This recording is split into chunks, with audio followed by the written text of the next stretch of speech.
السلام علیکم ورحمۃ اللہ وبرکاتہ الحمد للہ والصلاة والسلام علی رسول اللہ وعلى آلہ وصحبہ وازواجہ اجمعین ومن تبعهم بإحسان الى یوم الدین وبعد۔ شعبان میں روزہ رکھنے کا شرعی حکم، اس کی وضاحت کے بارے میں کئی باتیں عرض ہیں۔ پہلی بات، شعبان میں نفل روزوں کا عمومی حکم۔ شعبان کے اکثر ایام کے روزوں کے بارے میں کئی روایات ہیں جن سے ثابت ہوتا ہے کہ نبی صلی اللہ علیہ وسلم شعبان کے اکثر ایام میں روزہ رکھتے تھے۔ پہلی حدیث عائشہ رضی اللہ عنہا سے روایت ہے کہ رسول اللہ صلی اللہ علیہ وسلم کو مہینوں میں شعبان میں روزہ رکھنا زیادہ پسند تھا، پھر لگاتار رمضان کے روزے رکھتے تھے۔ اس کا حوالہ سنن ابی داود حدیث نمبر 2433 ہے۔ امام البانی نے اسے صحیح قرار دیا ہے۔ دوسری حدیث ام سلمہ رضی اللہ عنہا سے روایت ہے کہ نبی صلی اللہ علیہ وسلم سال میں شعبان کے سوا کسی بھی مہینہ میں مکمل روزے نہ رکھتے تھے، پھر لگاتار رمضان کے ساتھ روزے رکھتے تھے۔ اس کا حوالہ سنن ابی داود حدیث نمبر 2338 ہے۔ امام البانی نے اسے صحیح قرار دیا ہے۔ تیسری حدیث نبی صلی اللہ علیہ وسلم کی نفل روزوں کے بارے میں عائشہ رضی اللہ عنہا سے روایت ہے، میں نے نبی صلی اللہ علیہ وسلم کو شعبان کے سوا کسی مہینے میں اکثر روزہ رکھتے ہوئے نہیں دیکھا، پھر وہ پورے شعبان میں ماسوائے چند دن کے روزہ رکھتے تھے۔ اس کا حوالہ صحیح مسلم کتاب الصیام باب 34 ہے۔ چوتھی حدیث اسامہ بن زید رضی اللہ عنہ سے روایت ہے کہ میں نے کہا، اے اللہ کے رسول صلی اللہ علیہ وسلم، میں نے آپ کو کسی مہینہ میں شعبان کی طرح روزے رکھتے ہوئے نہیں دیکھا۔ تو انہوں نے فرمایا، یہ وہ مہینہ ہے جس میں لوگ رجب اور رمضان کے درمیان غافل ہو جاتے ہیں، یہ وہ مہینہ ہے جس میں اعمال اللہ تعالیٰ تک پہنچائے جاتے ہیں، لہذا میں پسند کرتا ہوں کہ میرے اعمال ایسے حال میں پہنچائے جائیں جب میں روزہ سے رہوں۔ اس کا حوالہ سنن نسائی حدیث نمبر 2357 ہے۔ امام البانی رحمہ اللہ نے اسے حسن قرار دیا ہے۔ ان مذکورہ احادیث سے شعبان میں عمومی روزہ رکھنے کی فضیلت معلوم ہوتی ہے، لہذا اگر کوئی رمضان کے اکثر ایام کے روزے رکھے گا تو ایسا کرنا مستحب ہے۔ البتہ یہ بھی ثابت ہے کہ نبی صلی اللہ علیہ وسلم رمضان کے بغیر کبھی بھی کسی مہینے میں سب دنوں میں روزہ نہیں رکھتے تھے تاکہ اسے واجب نہ سمجھا جائے۔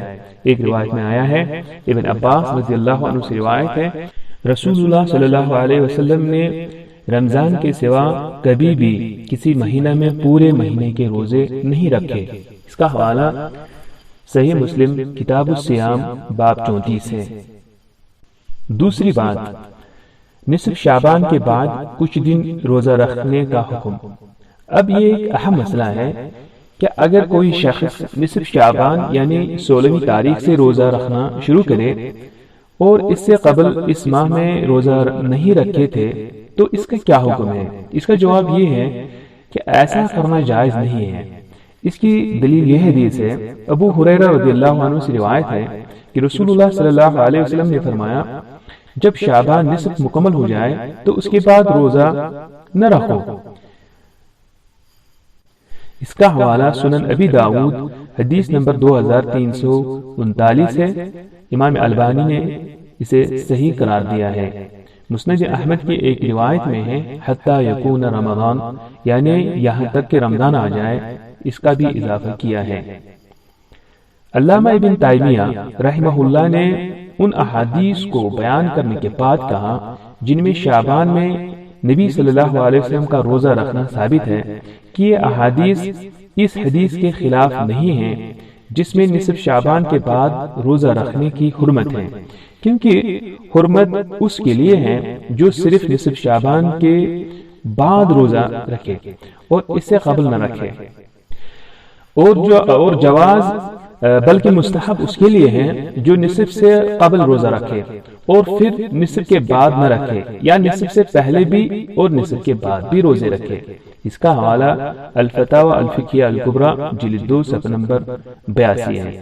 اس سلسلے میں علامہ ابن باز رحمہ اللہ سے ایک سوال کیا گیا کہ ایک حدیث میں شعبان میں روزہ رکھنے کا جواز ہے اور ایک حدیث میں نصف شعبان کے بعد روزہ رکھنے کی ممانعت ہے، تو ان میں سے کس پر عمل کیا جائے؟ تو پھر علامہ ابن باز رحمہ اللہ نے جواباً کہا، نبی صلی اللہ علیہ وسلم شعبان میں اکثر روزہ رکھتے تھے، جیسا کہ عائشہ اور ام سلمہ رضی اللہ عنہا یہ حدیث سے ثابت ہوتا ہے، اور جس حدیث میں نصف شعبان کے بعد روزہ رکھنے کی ممانعت ہے وہ بھی صحیح ہے، جیسے برادر علامہ شیخ ناصر الدین البانی نے کہا ہے۔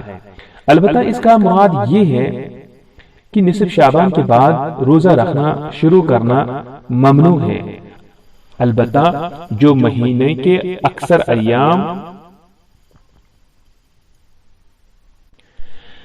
میں یا پورے مہینے کے روزے رکھے تو یہ سنت کے مطابق ہوگا۔ اس کا حوالہ مجموع الفتاوی ابن باز جلد 15 صفحہ نمبر 385 ہے۔ علامہ ابن باز رحمہ اللہ نے ایک اور جگہ مزید کہا، شعبان کی غرض سے نصف کے بعد یعنی نصف شعبان کے بعد روزہ رکھنا جائز نہیں ہے، البتہ اگر 14 یا 15 یا 13 یا اس سے پہلے روزہ رکھنا شروع کرے پھر نصف کے بعد بھی جاری رکھے تو اس میں کچھ غلط نہیں ہے۔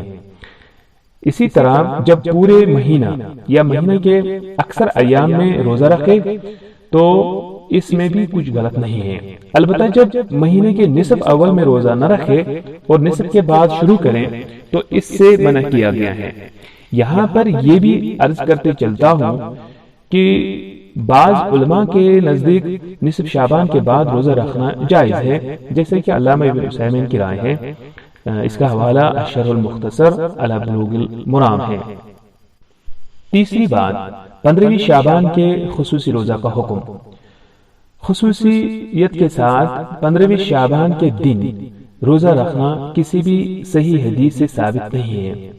اس سلسلے میں جو دلیل دی جاتی ہے وہ درست نہیں ہے، جیسے ایک روایت ہے کہ علی بن ابی طالب رضی اللہ عنہ نے کہا، رسول اللہ صلی اللہ علیہ وسلم نے فرمایا، جب نصف شعبان کی رات ہو تو اس میں قیام کرو، اس کے دن میں روزہ رکھو۔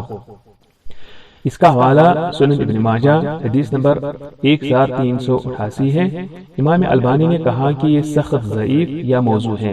اس کے علاوہ بہت سے علماء کرام نے اسے ضعیف قرار دیا ہے۔ خلاصہ کلام چند نکات میں عرض ہے۔ نمبر 1، اگر کوئی پورے شعبان میں روزہ رکھنا چاہے تو یہ جائز ہے، البتہ بہتر ہے کہ صرف اکثر ایام کے روزے رکھے۔ نمبر 2، اگر کوئی 15 شعبان سے قبل ایک یا اس سے زیادہ دن روزہ رکھنا شروع کرے تو اس کے لیے 15 شعبان کے بعد بھی روزہ رکھنا جائز ہے۔ نمبر 3، جو شخص 15 شعبان سے قبل روزہ رکھنا شروع نہ کرے اس کے لیے یہ جائز نہیں ہے کہ وہ 15 شعبان کے بعد روزہ رکھنا شروع کرے۔ نمبر 4، اگر کسی کی عادت ہو کہ وہ پیر کے دن اور جمعرات کے دن روزہ رکھتا تھا تو وہ 15 شعبان کے بعد بھی رکھ سکتا ہے۔ نمبر 5، اگر کوئی صرف 15 شعبان سے قبل روزہ رکھنا چاہے تو اس کے لیے ایسا کرنا جائز ہے۔ نمبر 6، 15 شعبان کو مخصوص دن سمجھنا اور صرف اسی دن روزہ رکھنا صحیح حدیث سے ثابت نہیں ہے۔ آخر میں اللہ تعالیٰ سے دعا ہے کہ سب کو حق بولنے اور سننے کی توفیق دے اور اس پر عمل کرنے کی توفیق دے اور پھر اسے شرف قبولیت بخشے، آمین۔